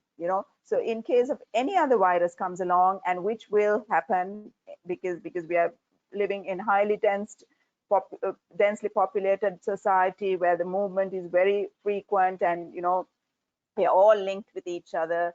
So because of that, infection disease is going to be part and parcel of our life. So I think this is a good opportunity for us to start practicing the safe and hygiene practices. True. And the meltdown of glaciers, it is said that these glaciers, they contain thousands and thousands of viruses, and probably if you look into the future, with the melting of these glaciers, there are going to be more viruses like COVID coming to haunt us. I tell you about a friend of mine who's a heart surgeon, and he used to live next door to me. I'm talking about at least about 15 years back, and he had gotten into this thing about washing hands a lot, and I would literally see his skin peeling off, and I would say he has some psychological disorder. He would wash his hands every time, would shake hands with me as well. So now I see the entire world going into a psychological disorder of sanitizing, gloves, all that. But that's necessary. That's for your safety. And I think going into the future, that's the new lifestyle that we have to adopt, and stop calling it a psychological behavior. There is a question being asked a number of times about shared office spaces. So do's and don'ts about shared office spaces, and I think Dr. Chandika, you'll be the best person to answer such a question. I know the organizations can act responsibly and take steps to make sure that there are sufficient measures done. But as an individual, if there is a workplace that is being a workstation that's being used in the mornings by somebody else, in the evening for somebody else, that is a source of contamination. What should I, as an individual, do when I approach my my desk? Yes. Asani, you want to get that? Chandika. Yeah. Sorry. No, Asani can better. Go. We can't hear you. Sorry, yes, I'm on mute. I'm sorry. Keep on forgetting that. So yes, this is a very good question, because ideal situation, one desk, one person, you clean it, you don't share anything, but we don't live in an ideal situation, ideal world, isn't it? So yes, so then the companies need to have a proper cleaning procedure in place. Tax break to stimulate the economy using a little known Korean War era act that defends Ted, is that you? production. Ted, you got to turn your mic on mute. The event of an outbreak. Peter, Kristen. Right. Okay, Oh, there we let go. me finish this, and then Ted can. Playing here. There we go. Okay. Okay. Okay. So like I was saying, you need to keep the company itself has to have a proper procedure on sanitation, sanitizing the surfaces, sanitizing the floors. If they're carpeted, how do you sanitize? So the easiest way, as I mentioned before, the Environmental Protection Agency has all these chemicals that can be used, in concentration. So that's an easy way to go and refer to, but you need to develop your own because the areas which are touched very frequently needs to be sanitized more frequently. Sometimes it may be as frequently as once every 30 minutes, or even more frequently as after every touch. It depends on what type of work you are doing. And in a general setting, a thorough cleanup should be, if there's a 2-shift operation, then a thorough cleanup should be after each shift before the other party comes in. And after cleaning, I would strongly advocate people to leave their windows open, because we're dealing with a lot of chemicals these days, and those chemicals can cause significant health hazards, respiratory problems, skin problems, eye problems. So because of those reasons, once you sanitize the place, there are surface cleaners, so you really have to clean with all these recommended surface cleaners. And let me say that sometimes what we do is we have the same mop for years on end. We have the same duster for, the same sponge we use to clean up. So that can carry the virus. So we need to, if we are using them frequently, we need to sanitize those as well. If not, we need to replace them. So before each shift, somebody needs to come, and some janitorial staff needs to come and clean them well. And as a good practice, it is always good for the person who uses the desk or whatever the work surface to clean it before they get on with their work, So that is a good practice as well, so that you know that it's well cleaned. Thank you, Asini. I want to welcome Dr. Ted Northrop. Ted, the sun has risen over there, I see. Welcome to the to our forum. So we have the ACCA group from Sri Lanka and Pakistan, and so we are just in the last lap of this meeting. Ted, I would like to ask just for all of us to have an understanding of what the current work situation is like where you are in the United States. Are you in a full lockdown, a partial lockdown, or a no lockdown state? Can you tell us from a work situation what it's like right now? Absolutely. So parts of the United States are partially reopening. I'm in Connecticut right now, which has not. So the lockdown is still in effect, and rightly so.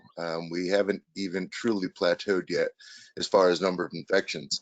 The work I'm doing now, primarily during the week, is in nursing homes, and the situation is mostly quite bad. There are a couple good performers, but as you all know, the penetrance of this disease is rather profound, and it's gotten through the ranks of the elderly in a very dramatic way. Personal protective equipment over here is still very difficult to find. Even as a sole practitioner, it's difficult to get your hands on an N95 mask. We have, sad to say, unlearned everything we learned about infection control, and are honestly, and I'm going to speak without a filter here, in many cases practicing things that would never have been even allowable in a year ago. There are That's interesting. Yes, and it's really unfortunate. People have tried to justify this, but something as simple as walking into a room that has MRSA or C. diff or any other infection that should stay in that room, common sense and past practice dictated that you would put on a disposable gown, do whatever you had to do with the patient, and then leave that gown when in the room when you left. And now staff wears it room to room, spreading COVID everywhere they go, in an effort to protect themselves. So the So work situation. this is an example. Yeah, sorry. I think this is a very, very good example where we've seen where COVID is perhaps not the problem in and of itself, is what COVID does to systems. So we talked about what COVID does to an economy. We've seen in Italy and the UK, and we're also seeing it in the US, I assume, what COVID is doing to healthcare systems, where when the hospitals get full with people with COVID, even though in terms of severity, it may not be a very severe disease. Yes, people do die, but it's not like Ebola or MERS. But yet it stresses the systems that forces protocols to fall out of place, for infrastructure to fail. Is that a pretty accurate thing to say? Yeah, what I keep telling people out here, and I mean, not to get into all of the political nonsense, but there's a sizable population out here who doesn't believe COVID to be the threat that it is, who would like to minimize it, or perhaps who live in areas of the country that haven't seen it as badly as, say, New York City, which is only 45 minutes from where I am now. Those that live in New York City know the truth of COVID. Those that live in the Midwest think shutting down the economy was crazy because no one they know or love has died, and they don't see the rationale for it. What I try to explain to people is, yes, COVID is not as deadly as some flus. It's not as deadly, but it is potentially more dangerous to you because of just those reasons. When that number of people, when it spreads so quickly that the numbers overwhelm the hospital systems, it doesn't matter if you stay healthy, if you don't get it, if you break your arm or get in a motor vehicle accident and you go to the hospital, there'll be no one to take care of you. And for that reason, COVID is more dangerous than the flu. That's an excellent point. And I want to just ask one last question, Ted, before we open it up to the forum. In terms of getting back to work or reopening, what are some of the things you think governments or regulatory authorities should offer employers, organizations in terms of support, in terms of advice, guidance? If you were given the magic wand, how would you? What do you think the government should do to help public and private entities in the reopening process? That's a difficult situation. I'll do my best with it. I think that, and I'll speak to the United States. The reality that we're going to have to deal with in the very near future is that we missed the boat with regard to the time we had to really control this thing. And because we didn't do testing properly, because we minimized, because we failed to act until it was already well established, and really, through the entire United States, there's going to be a human price to pay, which makes reopening even more challenging, right? Because even if you open as well as could humanly be done right now and as safely as can humanly be done, there's still going to be a human price attached to it, which is hard to swallow as a healthcare practitioner. But nonetheless, here we are. If I had the magic wand, I would make the United States concentrate on testing. Not only are we doing a poor job in many localities testing, we're doing an even poorer job reporting that. There seems to be some concern for liability or potentially some kind of shame or some kind of, again, political nonsense in just not being truthful with our numbers. So the truth is, in the epicenters, yes, we know where it is, and we know more or less how bad it is in the epicenters, like New York City. But now, we're reaching a point where things are getting better there. But this disease now spreads to other places, especially as the economy reopens. So testing would be the number one thing. The other things are things that Americans would be loath to consider. Like somebody needed to come in and organize these healthcare facilities and say, all right, you're going to take care of COVID patients because maybe you already have some and it's in your building. this facility is going to remain clean, or as clean as we can keep it. Those are our intentions, and we're going to distribute patients accordingly.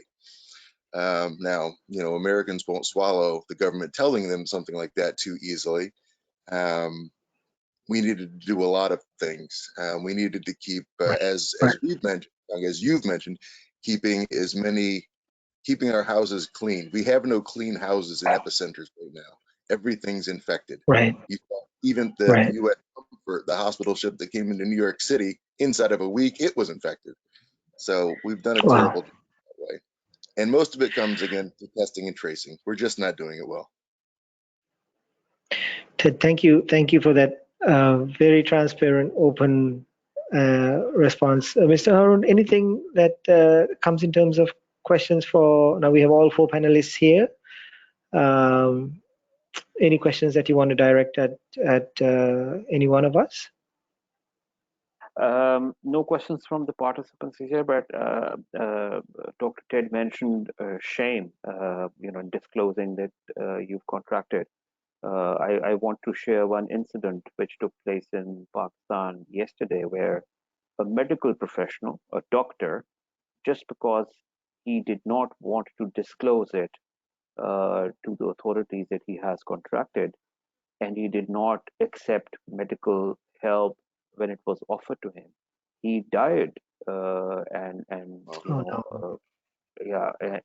so I think that element of shame has to be, or society pressure from the society, that has to be, I think, kept at bay, and should not be a real consideration when you're fighting with such a menace. Your comments about it, if you like. About shame and such? Yeah. About feeling ashamed if you have contracted the virus, or disclosing this information to authorities or to medical professionals.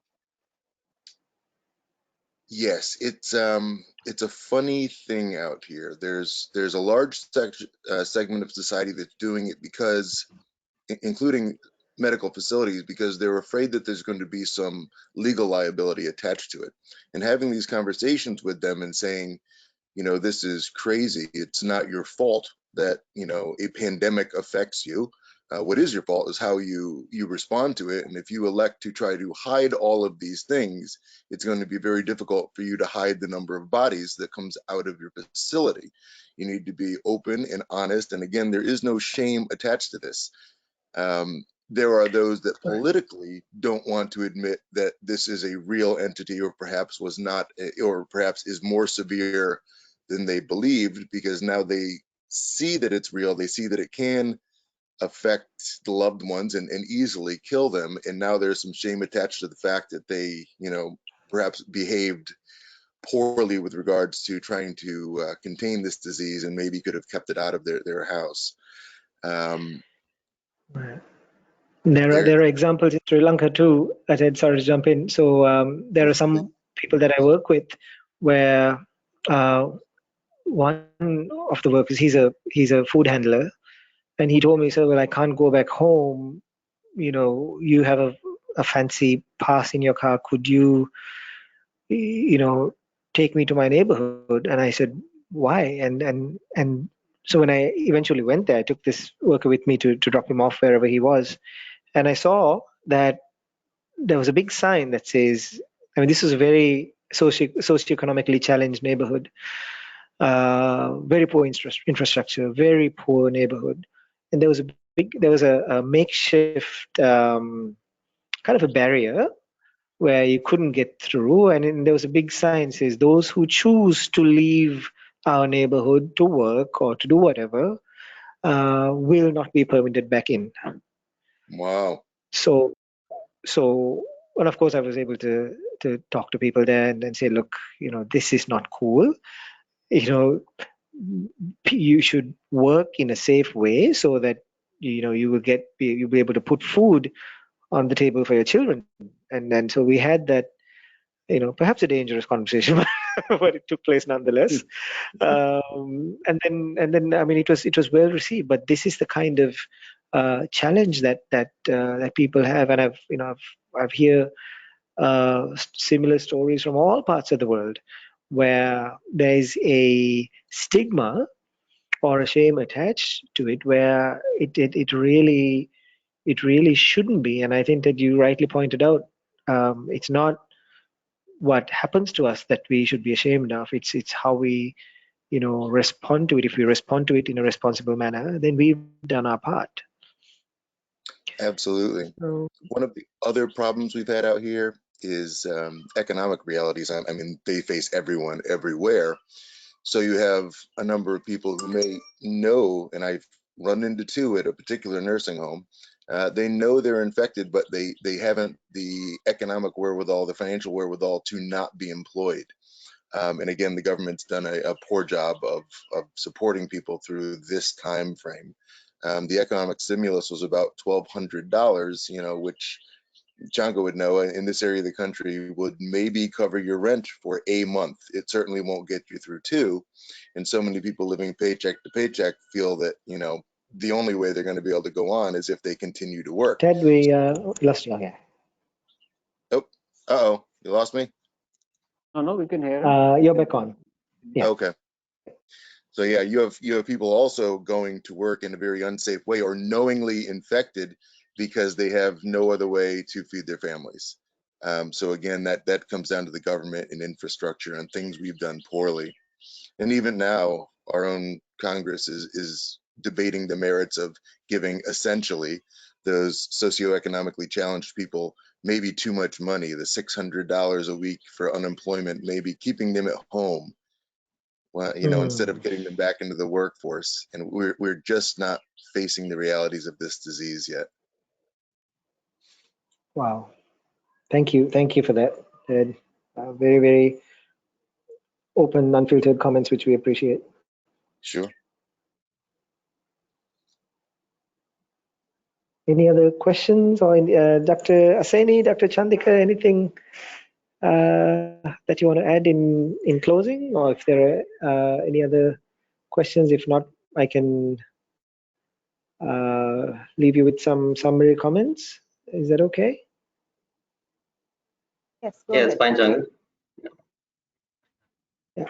So first, thank you again to the Global ACCA for having us, and then Ms. Ruchira from over here in Sri Lanka for organizing it. Dr. Ted Northrop, Dr. Aseni, Dr. Chandika, thank you for coming on. We represent an entity, integrated health solutions, where we provide real, workable, practical solutions for reopening, for getting back to work, from, as I mentioned, the trifecta of engineering, of safety, and medical expertise. What we really want to do and what we love to do is to work with organizations that love people, that love their employees and their customers, and really want to take care of them. We are very, very particular about that. If we just absolutely refuse to work with companies where they don't have that caring about their employees, about their clients, about their stakeholders, because then nothing will work. So that caring is a crucial component that we look for, because as with any threat, as with any challenging, if you forget how to care, then you will never ever be successful. And so we handhold businesses to get back into working order. And based on what we touched on, these areas that we touched on, and the expertise that we bring in, so this is the kind of lens that you need to look at COVID through. It varies by industry, it varies by location, it varies by culture, it varies by the type of building you're in, and it varies with time and space. So you cannot have one size fits all. You cannot have one document that circulates that says, well, you have to do these things to open back up. It just doesn't work that way, because each industry's needs, each organization's needs, each institution's cultures are so unique that you need unique, customized solutions. So And that people component is so crucial. We must never forget that in whatever we do, we are working with people. I mean, in that engagement example that we touched on earlier on, where we engage with your workers while they're still at home, waiting for the workplace to open up. How amazing would it be to get a newsletter from your CEO that essentially tells you, we look forward to having you back at work, but in the meantime, here's how you wash hands properly. Or reaching out to your customers. And then this is what Dr. Chandik and I were talking about the other day. If you're a bank, if you're a financial institution, do some education material reaching out to your customers. Teach them how to wash their hands. Teach them about the difference of masks. You can engage your medical experts to do this behind the scenes. But the message that you're sending to your clients then is that, we would be nothing without our customers. If you didn't invest money in our institutions, we wouldn't exist. You do so much for us, and the least that we could do for you is to get you this newsletter, to get you this e-platform, to help you take care of your family. I mean, that kind of message is so powerful, and it's true, and it carries everything that we need to achieve to defeat not just COVID, but any threat. So, so that's what I want to close with from our end. And I hope that through our integrated health engineering consultants, which is who we are, the four of us form the core team, that we've managed to provide a unique angle, perhaps a unique perspective, combining these various expertise to convey to you what it takes when you reopen, how the spectrum of attention that you must put into each area to successfully reopen, and also the human touch of truly caring about your employees and their families, and your customers and their families, and how crucial and so important that is. Over Thank to you you, very Mr. much. Harold. Yes, thank you very much. I think fantastic conversation, very, very detailed, digging down deeper into our behaviors, our approach to things. Of course, the world cannot remain shut down for very, very long. We have to revert back to our lives, but with caution, with a new lifestyle. I want to mention that ACCA also has acted very responsibly, and to its entire stakeholder base. ACCA has a special section on their website, which we call the COVID Hub, where the information about about COVID or Corona is openly available. So I encourage all the participants to look at the ACCA global website as well. Thank you very much, all the medical professionals come across from from different countries to share their expertise with us. I think this session was unique in many ways. It has taught me as an individual on how should I be more cautious, and I'm sure it would, when you people go back to your organizations, it will you would take these learnings along, and you will try to put health and safety practices in place at your workplaces, so that everyone around you, whether they are family or whether they are colleagues, they stay safe, and they stay safe of this virus. Thank you very much, all the participants as well. We had quite a few participants throughout this session, very active conversation as well. I think overall we had about 300 individuals who joined the conversation today, from many different countries, actively Bangladesh, Sri Lanka, Pakistan, and the Middle East. So I think this was a very good awareness session for all the ACC members. Let me also share that the recording of this session will also remain available for people who want to refer to some of the conversation again. There were some questions being asked of us which had already been answered. So I had taken that opportunity to inform all the participants that the recording will be available. So I think automatically about half an hour later, the recording of this session will be available, and you'll be able to go and revisit it. Thank you very much once again to all of you. I would like to mention Ruchira from our Sri Lanka office. Thank you very much for coordinating and holding this session for us. I'd like to mention Nizam, who has been actively handling the backstage as in our webinar portal. Thank you very much, Nizam. And I would also like to mention about Nilusha, the head of Sri Lanka, who was here in the session, and I'm sure found the discussion useful as well. So thank you all very, very much, and with the note that all of you should stay safe, stay careful, and stay active. We sign out from here. Thank you very much. And for any questions that you may have, you know how to contact me. You can send me your questions, and we try to get you answers to your questions as soon as possible. Thanks, and stay safe. Goodbye. Thank you, sir. Thank you.